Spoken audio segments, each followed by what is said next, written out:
Сәлеметсіздер ме? Бүгін біз сіздермен кофе дәндері деп аталатын печенье пісіретін боламыз.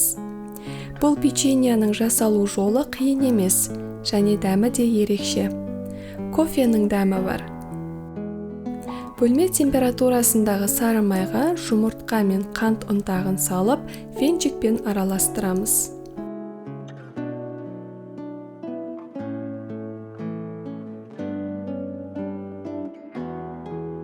Үстіне разрыхлитель, кофе ұнтағы, какао, крахмал және ұнды салып, лопаткамен немесе қолмен араластырамыз.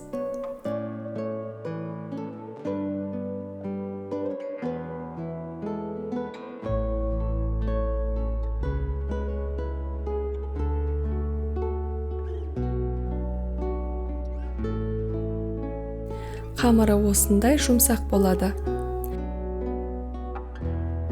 Пергамент қағазы төселген противенге әрқайсысын шамамен 20 граммнан алып, сопақша етіп тіземіз.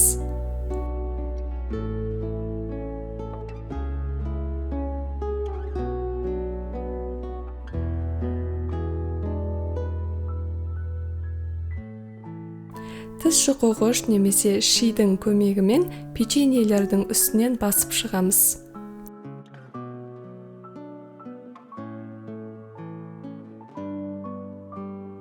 Алдын ала 180 градуста қыздырылған пеште 15-17 минуттай пісіреміз.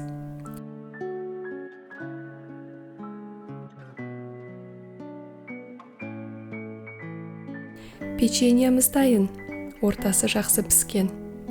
Дәмі керемет, күтірлеп тұр, және кофенің дәмі шығады. Егер видео ұнаса, лайк басып, каналға тіркелуді ұмытпаңыз. Сау болыңыз!